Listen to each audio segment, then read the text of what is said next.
Magandang gabi, Oriental Mindoro. Mula sa bulwagang pambalitaan ng Tamaraw Vision Network, ako po si Morena Lim at ito ang TVNet Weekend Report.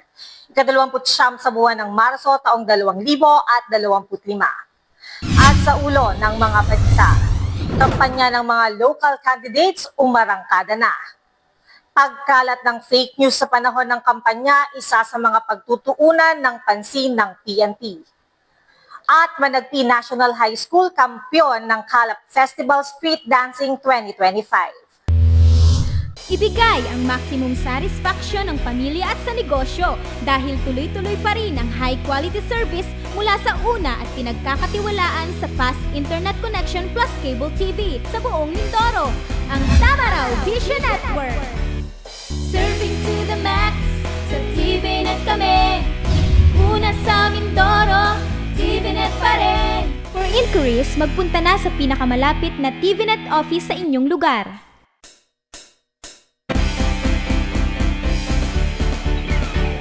Sa detalye ng ating mga balita, ang Department of Science and Technology sa pakikipagtulungan ng Commission on Elections ay nagsimula na sa proseso ng sertifikasyon para sa Electoral Board sa Oriental Mindoro, alinsunod sa Republic Act No. 8436 na inamyendahan ng RA 9369. Narito ang report. Ang Department of Science and Technology o DOST sa pakikipagtulungan sa Commission on Elections o COMELEC ay nagsimula na sa proseso ng sertifikasyon para sa Electoral Board sa Oriental Mindoro. Alinsunod sa Republic Act No. 8436 na inamyendahan ng RA 9369. Ang batas na ito ay nag-aatas na paggamit ng Automated Election System o AES at tinitiyak na ang isa sa mga miyembro ng Board of Election Inspectors ay may sapat na kaalaman sa teknolohiya ng impormasyon na sertipikado ng DOST upang magamit ang AES. Ang sertipikasyon ng DOST mahalagang pamantayan para sa mga miyembro ng EB upang makalahok sa darating na halalan sa Mayo 2025. Tinitiyak nito na sila ay mahusay na sinanay at may kakayahang gamitin ang Automated Counting Machine o ACM na makatutulong upang mabawasan ang mga pagkaantala at mapanatili ang integridad ng mga boto sa araw ng halalan. Upang pangunahan ang pagsusuri, 8 certifiers mula sa DOST na sumailalim sa Training for Trainers program ang naitalaga sa Oriental Mindoro. Ang kanilang tungkulin ay suriin at sertipikahan ang kahandaan ng Electoral Board para sa darating na halalan sa Mayo. Ang pagsusuri na isinagawa mula Marso 5 hanggang 26 ay ginanap tuwing Miyerkules at Biyernes na sabay-sabay na isinagawa sa 3 magkakaibang lugar sa lungsod ng Calapan. May kabuang 1,624 na miyembro ng Electoral Board ang nasuri sa panahong ito. Ang pagpapakalat ng fake news o misinformation sa panahon ng kampanya ay isa sa mga tinututukan ng PNP. Ayon kay Police Lieutenant Annalyn G. Magmanlak, Police Community Relations Officer ng Calapan City Police Station, ang pagkalat o pagpapakalat ng maling impormasyon ay isang seryosong hamon na dapat nating pagtuunan ng pansin, lalo na sa panahon ng eleksyon. Ang pagpapakalat ng fake news o misinformation sa panahon ng kampanya ay isa sa mga tinutukan ng PNP. Ayon kay Police Lieutenant Annalyn Magmanlak, Police Community Relations Officer ng Calapan City Police Station, ang pagkalat o pagpapakalat ng maling impormasyon ay isang seryosong hamon na dapat anilang pagtuunan ng pansin, lalo na sa panahon ng eleksyon. Ang mga peking balita at maling impormasyon ay may kakayahan nilang magdulot ng kalituhan, magpalakas ng hidwaan, at magdulot ng pag-aalinlangan sa mamamayan.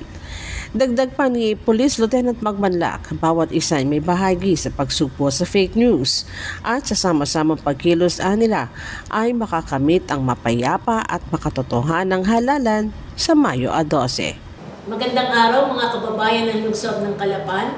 Ako po si Police Lieutenant Annalyn G. Magmanlak, Police Community Relation Officer ng Calapan City Police Station. Nais ko po kayong kumustahin at ipabatid ang ilang mahalagang impormasyon hinggil sa ating paghahanda para sa darating na 2025 National and Local Election at Bangsamoro Autonomous Region Parliamentary Election. Kasama ng ating kapulisan, magsisilbing gabay at tulay kami sa pagsisiguro ng kaayusan at kaligtasan sa mga susunod na buwan. Sa pagkakataong ito, ang tatalakayin po natin ay ang napakahalagang issue ng fake news at misinformation. Ang pagkalat ng maling impormasyon ay isang seryosong hamon na dapat nating pagtuunan ng pansin, lalo na sa panahon ng eleksyon. Ang mga peking balita at maling impormasyon ay may kakayahang magdulot ng kalituhan, magpalakas ng hidwaan at magdulot ng pag-aalinlangan sa ating mga kababayan.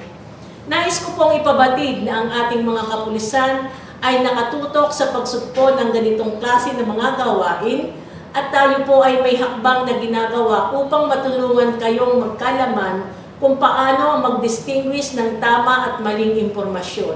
Mahalaga po ang inyong kooperasyon upang sabay-sabay nating mapanatili ang kaayusan at integridad ng ating darating na halalan.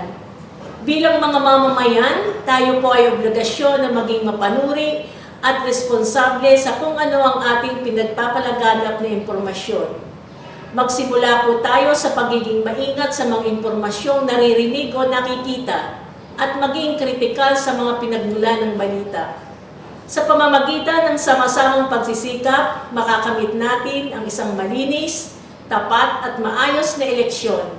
Maraming salamat po at magpatuloy tayo sa pagtutulungan para sa kaligtasan at kaayusan ng Calapan City at ng buong bansa.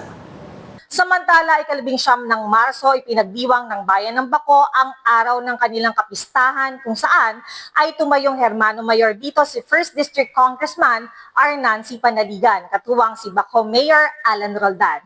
Isa sa mga tampok na naganap dito ay ang pagpapasinaya ng Baco Community Hospital.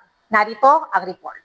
19 ng Marso, ipinagdiwang ng Bayan ng Baco ang araw ng kanilang kapistahan kung saan ay tumayong Hermano Mayor dito si 1st District Congressman Arnan C. Panaligan, katuwang si Baco Mayor Alan Roldan. Umaga ng araw ng kapistahan, kinatampukan ito ng inauguration and groundbreaking ng mga malalaki at mahalagang proyekto sa nasabing bayan. Kabilang dito ang groundbreaking ng Super Health Center at ng new Municipal Hall, habang masaya ring pinasinayaan ang kauna-unahang community hospital sa Bayan ng Baco. Ayon kay Mayor Roldan, isang community hospital na pinangarap niya na magkaroon ang Bayan ng Baco. Mahalaga niya ang pagtutok sa kalagayang medikal ng mga Bacoeño na karamihan ay kinakailangan pang magtungo sa lungsod upang magpagamot kahit sa mga minor medical cases lamang. Ang nasabing paggamutan ay mayroon 2 doktor, nurses at staff at naglalaman ng 8 kwarto. Ang inyong lingkod ay hindi tumigil dahil mas gusto ko makita na ang Bayan ng Baco ay magkaroon na mismo ng Baco Community Hospital. Although inuulit ko, hindi naman siya totally health center, yung mga birthing facilities, yung mga ganun na ating lalagay diyan muna for the meantime. Ang pondong yun ay galing kay Congressman, halo-halo yun, pero ang malaking pondo nun, syempre galing kay Senator Tolentino, then kay Congressman Arnan C. Panaligan, at meron ding ambag naman si Governor Gonzalo. So yun yung una, sabi ko nga, yung medical, yung hinanap muna natin, magkaroon ng community hospital ng Bayan ng Baco. Then magkaroon ng maraming mga libre, lalo pagdating sa medical. At sa ngayon, 2 yung doktor dito. Yung kapasidad ng ating nandoon ay yung ating birthing facility na nandoon ngayon. Humigit kumulang sa 8 kwarto yun. Pero syempre, depende yun. Lagi naman ganun, hindi natin masigurado kung ilan. Depende kung sa pangangailangan ng tao. Wala nang tatanggihan syempre. So, sa ngayon, ang malinaw, kung sakali at mag-operate na ito ng tuloy-tuloy, makakasiguro tayo ng mga mamamayan ng Baco, lalo na yung kumaanak o yung may mga minor na problema, ay magagampanan ng Bayan ng Baco ng ating health center yung pangangailangan ng tao. Samantala, ayon naman kay Congressman Panaligan, mula sa buwis ng taong bayan, nilaanan na nasabing proyekto ng 40 milyong piso. Magsisilbi ito na primary hospital kung saan ay maaaring gamutin ng mga simpleng kaso at hindi na kailangan dalhin sa Calapan City ang pasyente. Samantala, ang pamalaang bayan ng Baco ang mamamahala sa operasyon ng nasabing pasilidad. Magbabalik po ang TVNet Newsline makalipas ang ilang paalala. Bakit ka kasi kumabit? Alam mong di tama yan, di ba? Huwag ka nang gumamit ng pag-aari ng iba. Nakakaperwisyo ka sa mga legal na cable. Lumalabo ang signal nila. Mahiya ka naman, hoy. Illegal na cable mo, putulin na. Ano, gusto mo bang umabot pa sa kulungan? Umiwas ka na sa gulo at skandalo. Huwag maging kabit. Magpakabit ng tama ngayon. Supported by PCTV. Good news po para sa lahat ng subscribers ng Cable TV at Cable Internet. Naisabatas na po ang Anti-Cable Television and Cable Internet Tapping Act of 2013. At ayon dito, bawal makikabit ng Cable TV at Cable Internet. Ang parusa sa sino mang lumabag sa batas na ito ay pagkakakulong at pagbabayad ng malaking multa. Bayad ka na nga, kulong ka pa. Kim Atienza po, nagsasabing pagdating sa batas, hindi weather-weather lang. Huwag maging kabit. Supported by the PCTA.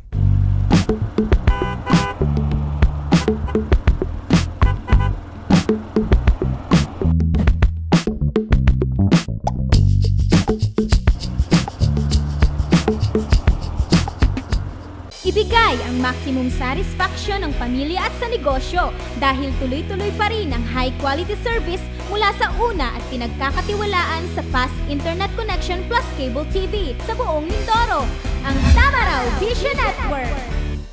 Serving to the max, sa TVNet kami. Una sa Mindoro, TVNet pa rin. For inquiries, magpunta na sa pinakamalapit na TVNet office sa inyong lugar.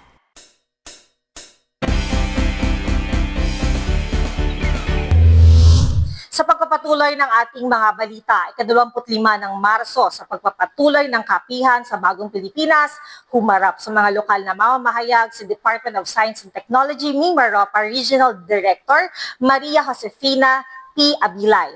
Dito inilahad niya ang mga naging programa at proyekto ng nabanggit na ahensya.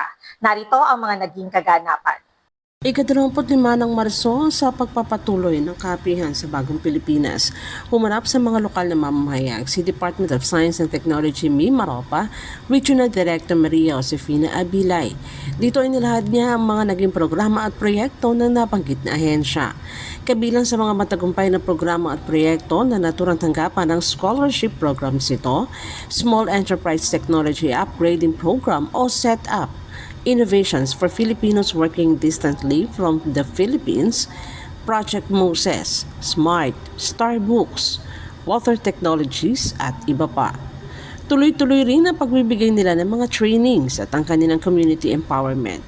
Sa rehiyong Mimaropa, matagumpay rin nilang inilunsad ang Mimaropa Ventures, Mimaropa Food Innovation Center at marami pang iba.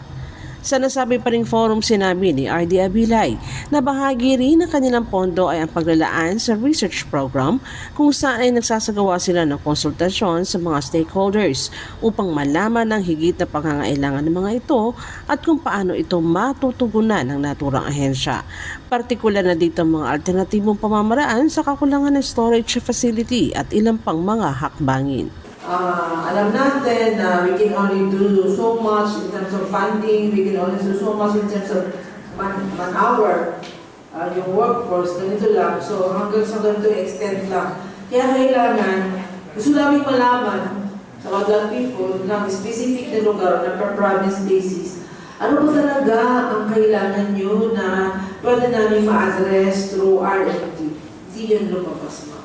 Pero we are noting it down na kasi tulad po sa Occidental Mindoro, sa Union Baga, sa consultation na gano'n. So lumabas doon na kailangan mag-generate ng bagong storage facility bagong technology na storage facility for onions para pwede na yung store hanggang sa yung lumampas yung peak season para may benta nila during the time na walang masyadong supply and therefore makakuha sila lang mas magandang presyo. Ngayon po, malapit na yata matapos. Based sa huli namin pag-meeting ng mga update ng mga status, malapit sa matapos. So, magkakaroon ng bagong storage facility for onion. Hindi na kailangan, hindi ba kasi ang onion naging national commodity na po. Naging national commodity na yung onion. Kaya lumabas yun doon sa consultation namin. Samantala, bukod kay RD Abilay, binigyang kasagutan rin ng ilang katanungan ng local media si DOST Oriental Mindoro Provincial Director Chessy Pine. Ang kapihan sa Bagong Pilipinas ay pinapadaloy ng Philippine Information Agency Mimaropa sa ilalim ng Philippine Communications Office. Sa unang araw ng kampanya para sa mga local candidates mula pinatawan ng distrito hanggang konsehal, napuno ng mga supporters at ingay ang mga pangunahing lansangan sa lungsod ng Calapan. Ang mga naging kaganapan, balikan natin sa ulat na ito. Sa unang araw ng kampanya para sa mga local candidates mula kinatawan ng distrito hanggang konsehal, napuno ng mga supporters at ingay ang mga pangunahing lansangan sa lungsod ng Calapan. Maaga pa lamang ay nagtungo sa simbahan ang bawat grupo ng mga kandidato. Matapos dito ay kanya-kanya na silang nagtungo sa mga tinuturong nilang balwarteng barangay. Ang Team MBS sa panguna ni dating City Mayor Congressman Attorney Doy Leachon at incumbent Vice Mayor Bim Ignacio, tulad sa mga nakaraang kampanyahan, sinimula ng kanilang house-to-house campaign sa Barangay Canubing 2. Ang Team Tama naman sa pangunguna ni incumbent City Mayor Malu Murillo, matapos sa simbahan ay naglakad patungong Barangay Camilmil, kasama ang kanyang katandem na si retired Judge Edgardo Padi Padilla. Ay, magandang araw sa inyo lahat at God bless you. Ito, nagsimula na kami ng first day ng campaign sa Canubing 2, where the sun shines. At kita nyo, maraming mga kasamahan at isang paglalakbay tungo sa isang maayos na bayan, sigurado. At sa inyo pong lahat, nasa namin para sa lungsod ng Calapan. Ibabalik ko si Doy Leachon bilang mayor po ninyo. Talapin sa tao. Yun ang una. There are only about 2 factors to campaign. Number 1 is social relations sa mga tao. Pangalawa, ipapakita pa. I mean, si Doy Leachon naman ay has nothing to prove. He has been mayor of the city for 2 times. He's been congressman for about 3 terms. Performer, hindi naman ako magpapakilala ko sa inyo. When I was young, I was just dreaming na sana maging mayor ako. Pero ngayon ang pagbabalik ko, hindi na ako ambisyon personal. Hindi, kasama ang lahat ng ito, nangangarap tayo ng isa pang pwedeng ipagyabang at ipagmamalaki natin yung sa talaga. Hi, Vice. Hello. Lahat ng viewers ng TVNet, magandang umaga po. First day po ng kampanya. Go Team MBS, solid 12-0 po. Yan po ang ating Mayor Doy. Ako ang Vice Mayor Bim Ignacio at kasama po namin ang 10 sangguniang panlunsod members na tumatakbo. Kasama po ang ating mga bukal, ang 4 dapat at Vice Governor Jojo Perez. And Congressman Arnan, of course. No? So, hoping and asking and nakikiusap po sa suporta ninyo. Ayusin po natin ating lungsod ng Calapan. Maraming salamat po. God bless you all. Magandang umaga po sa aking mga kababayan dito sa lungsod ng Calapan. Ito po ang unang araw ng kampanya ng lahat ng mga kandidato. At kami po sa Team Tama ay naririto para paglingkuran ang bayan sa isang matuwid, malinis at may paggaling ang paglilingkod. Samahan niyo po ang Team Tama kasi ang Team Tama po ay kayo. Tama, taong bayan ang dapat laging masunod. At kami po ng team ninyo ay siyang representante ninyo sa lungsod ng Calapan. Hayaan ninyo paglingkuran namin kayong muli. Sabi nga, ang nagsasama ng tapat ay nagsasama ng maluwag. Kaya lahat po ng programa ko ay nakatuon sa taong bayan. Sa inyo pong lahat, God bless you all and good luck po sa amin. Salamat po sa pagsuportan ninyo sa amin at alam ko naman po, nakatingin sa puso ninyo ang nagawa kong mga kabutihan para sa mamamayan. Yes po. Hi, good morning sa inyo lahat mga Calapeños, fellow Calapeños. Si Judge Padi po ito, naghahangad po at kandidato po bilang Vice Mayor po ng Calapan. Bumabati po ako sa inyo ng isang mapagpalang umaga.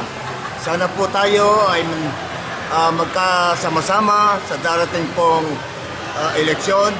Number 2 po sa balota si Judge Padi.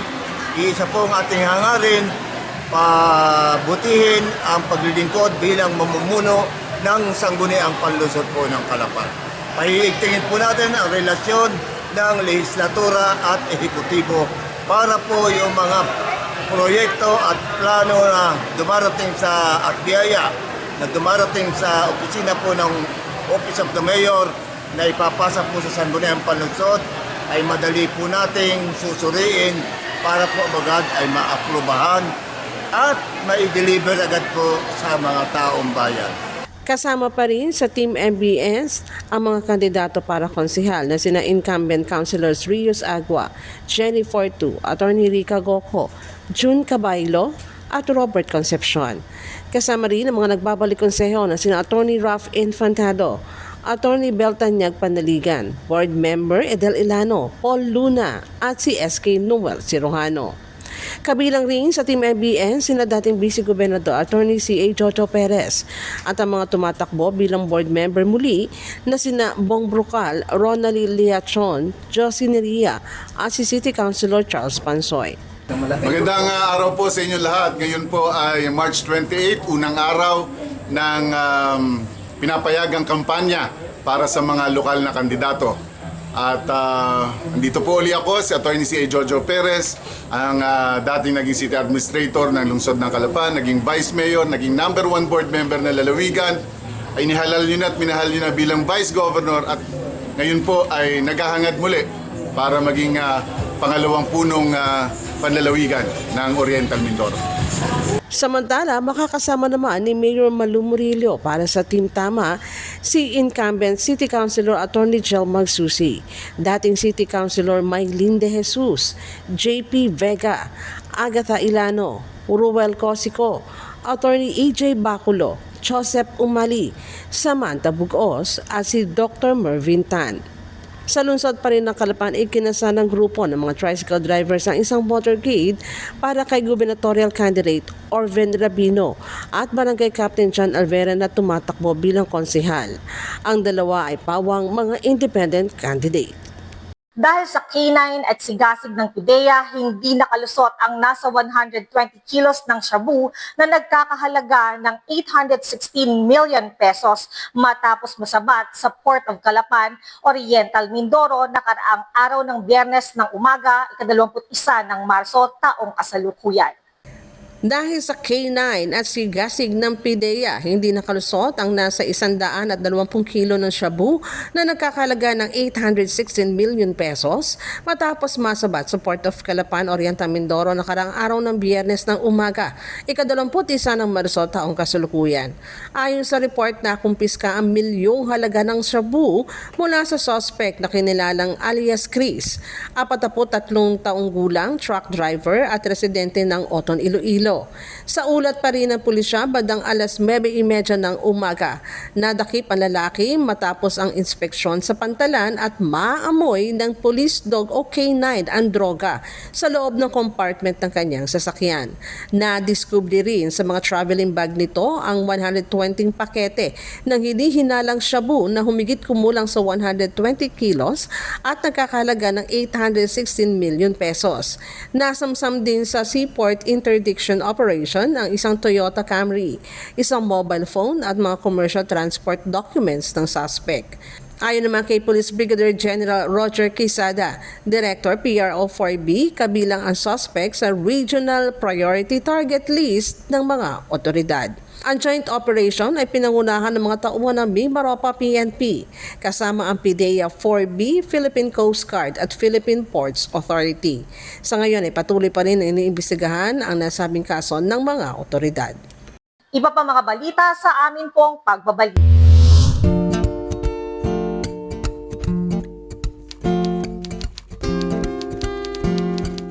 Inday, pakiligpit nga itong mga kinalat ng mga bata. Noon, gusto ko makapag-aral. Pero walang oras dahil full-time ang trabaho ko. Pero ngayon, dahil sa online classes ng Solar Learning at DepEd Alternative Learning System, natupad na ang pangarap kong makapag-aral. Good day, ka-learners! Welcome to another episode. Hindi ko na kailangan pumasok sa eskwelahan. Nakakapag-aral ako sa oras na gusto ko. Anytime! Nagkaroon ako ng second chance sa pag-aaral. At dahil recognized ito ng DepEd, sigurado ako sa diploma. This lesson, You should be able to. you learn about the persons. Sa wakas, matatapos ko na ang high school ko. Ay, salamat din nga pala kay ate. Ina-sponsor niya ako na ma-enroll sa Solar Learning.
In chasing my dreams, every day is a race.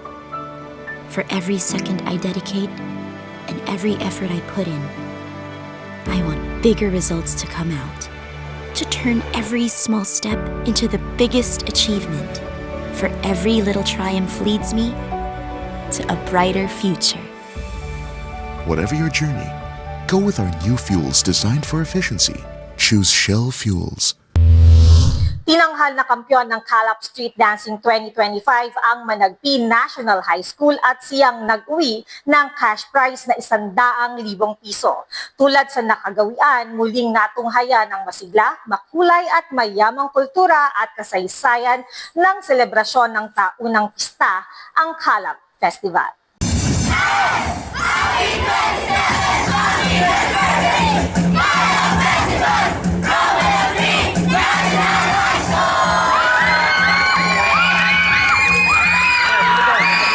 Tinanghal na kampyon ng Calap Street Dancing 2025 ang Managpi National High School at siyang nag-uwi ng cash prize na 100,000 piso. Tulad sa nakagawian, muling natunghayan ang masigla, makulay at mayamang kultura at kasaysayan ng selebrasyon ng taunang pista ng Calap Festival. 20 ng Marso bilang bahagi pa rin ng pagdiriwang ng 27th founding anniversary ng lungsod ng Calapan, inabangan at muling pagindak ng mga mananayaw na mag-aaral ng lungsod sa Calap Street Dancing 2025 competition, kung saan ay 6 na paaralan ang naglaban at nagtagisa ng kanilang talento sa pagsayaw na binigyan tema na puso ng pagdiriwang, lakas ng mga Kalapenyo. Ganap na 3:00 ng hapon na magsimula ang patimpala kung saan mula sa City Plaza ay nagtanghal ang mga ito hanggang OMNHS grounds. Dito na ganap na nasaksihan ang galing at talento ng mga kabataang Kalapenyo mula sa iba't ibang paaralan sa lungsod na kinabibilangan ng Bukayaw National High School, Community Vocational High School, Pedro V. Panaligan Memorial High School, City College of Calapan, Nagiba National High School at ang Managpi National High School. Sa huli, nakuha ng Nagiba National High School ang ikatlong pwesto at nagkamit ng 50,000 pesos cash prize. Second placer naman na may 75,000 pesos cash prize ang Pedro V. Panaligan Memorial High School at tinanghal na kampyon ng Calap Festival sa taong 2025 ang Managpi National High School na siyang nag-uwi ng cash prize na 100,000 piso.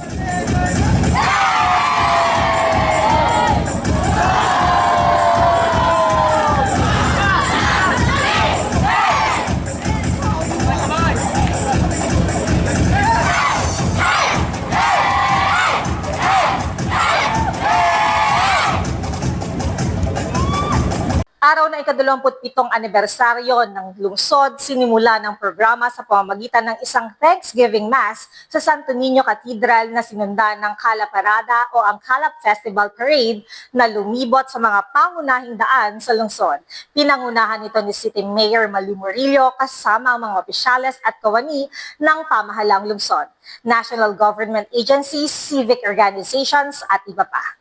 Araw ng ika-27 anibersaryo na lungsod, sinimulan ang programa sa pamamagitan ng isang Thanksgiving Mass sa Santo Niño Cathedral na sinundan ng Kala Parada o ang Kala Festival Parade na lumibot sa mga pangunahing daan sa lungsod. Pinangunahan ito ni City Mayor Malu Murillo kasama mga opisyales at kawani ng pamahalaang lungsod, national government agencies, civic organizations at iba pa.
Ang parada ay nagsimula na magtipon ng mga ito sa inaabangang Music Calap Concert, pista ng musika at saya sa Oriental Mindoro National High School grounds.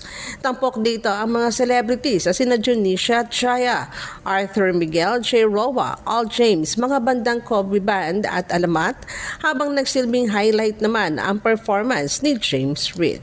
Nagtanghal rin sa Music Calap ang mga local bands at ilang performers. Samantala matapos ang konsyerto ay inabangan rin ng mga manonood ang taunang fireworks display na ginanap pa rin sa OMNHS grounds. Gusto tala iba na talimod mga bundok handang languyin ang nasa pagitan ng dalawa. Basang basa ng nasa isip mo, gusto ng matikman at tamis na nakaligta ang mundo do. Huwag kang mag-alala ngayong gabi, hindi ka na masasaktan. Pag tumama di mo mararamdaman, basta ako ang kadapwese. Patuloy pa rin ang isinasagawang voters education ng COMELEC para sa darating na national and local elections sa Mayo 12, 2025. 22 ng Marso, nagbahagi ang COMELEC Calapan City sa Registro de Venistas Voters Education 2.0 kung saan ay tinatayang 300 estudyante ng National Service Training Program o NSTP ang dumalo dito.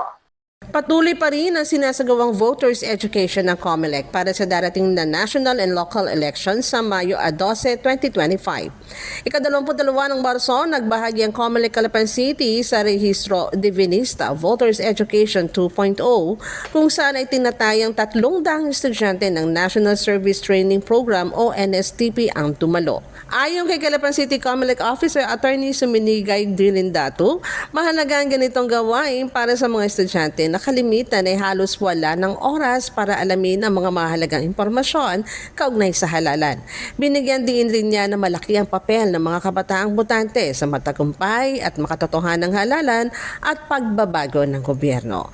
Higit sa lahat, dagdag pa ng opisyal, hinihikayat rin niya ang lahat na gamitin ng mahusay ang kanilang karapatang bumoto sa Mayo 12. Ito po ang tinatawag nating voter education para po malaman ng ating mga botante kung ano po yung mga nangyayari on the day of the election, ano po yung ginagawa ng ating mga electoral boards, ano po yung features ng ating ACM, lalo na ngayon ang ating gagamitin ay ang automated counting machine para po makuha po natin ang kanilang tiwala sa ating ACM, sa integridad ng ating eleksyon at para po mag-cast po, para po bumoto sila.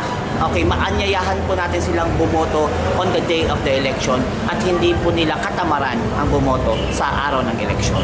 Kabilang naman sa binahagi ng COMELEC sa mga estudyante ang ilang mahalagang impormasyon tulad ng mayroong 62 barangay ang lungsod ng Calapan, 96,310 ang registered voters, 600 precincts, 135 clustered precincts at 53 ang voting centers. Magsisimula naman ang local campaign period sa March 28, 2025. Mula May 2 to May 7 naman, isasagawa ang final testing at sealing at sa May 12 ang election day. Tinalakay rin dito ang mga ipinagbabawal sa panahon ng kampanya at papel ng bawat isang botante upang maging matagumpay, mapayapa at makatotohanan ang isasagawang halalan sa Mayo. Samantala, anunsyo para sa lahat ng graduates ng Holy Infant Academy High School Batch 2004, magkakaroon ng 21-year reunion sa darating na ika-19 ng Abril 2025, araw ng Sabado sa ganap na ika-9 ng umaga hanggang ika-5 ng hapon. Gaganapin ito sa Eden Lake View Resort, Barangay Baruyan, Calapan City. Para sa karagdagang detalye, makipag-ugnayan kina Ray Neptune Kindong, Beth Hatulan, Kay Ferraren o Mayan Agosto sa pamamagitan ng FB Messenger. Maaari ring kontakin si Ray Neptune sa numero bilang 0975-3540-987. Maaari nyo rin po kaming mapanood sa YouTube. I-type lamang ang TVNet Newsline. Bisitahin at ilike rin ang aming Facebook page, Newsline Channel 10. At yan po ang kabuuan mga balitang nakalap ng Newsline staff and crew sa mga nakalipas na araw. Para po sa inyong comments o suggestions, mga balita at impormasyon na nais ninyong iparating sa aming programa, tumawag po lamang sa 043-288-4240. Ito po ang TVNet Newsline, katotohanan at serbisyo hatid sa mga Mindoreño. Ako po si Morena Lim, maraming salamat sa inyong pagsubaybay.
Ipinakikilala ang isang tunay na lingkod bayan na may puso para sa serbisyo publiko, Dr. Hubert Dolor. Si Dr. Hubert Dolor, panganay sa 4 na magkakapatid, ay isinilang noong November 3, 1971 sa bayang Malaparaiso ng Puerto Galera, Oriental Mindoro. Lumaki siya sa pamilya ng mga profesional at lingkod bayan. Alam mo ba na si Dr. Hubert Dolor ay isang lisensyadong manggagamot? Bukod pa ron ay nagtaglay ng mataas na karangalan. Nagtapos bilang magna cum laude sa kursong Masters in Hospital Administration habang naninilbihan bilang alkalde. Alam mo ba na nagsilbi si Dr. Hubert Dolor bilang mayor sa loob ng 3 termino sa Puerto Galera? Siya ay nagsimula taong 2007 hanggang 2016. Nagbigay siya ng makasaysayang kontribusyon sa kalusugan, edukasyon at kabuhayan ng kanyang mga nasasakupan. Lingid sa kaalaman ng lahat, siya ay nakatanggap ng Dr. Jose Rizal Memorial Medal of Honor, isang karangalan sa kahusayan at serbisyo. At hindi lang yan, ilan pa sa kanyang mga natanggap na pagkilala ay ang Outstanding Municipal Mayor of the Philippines, Presidential Lingkod Bayan Awardee, Pusong Makakalikasan Award, Excellence Achievement Award at marami pang iba. Sa pamumuno ni Dr. Hubert Dolor, hindi lamang umunlad ang bayan ng Puerto Galera, naging inspirasyon din siya sa bawat Pilipino sa pagiging modelo ng makabayan, makatao at maka-Diyos na pamamahala. Dr. Hubert Dolor, isang doktor, isang leader, isang inspirasyon.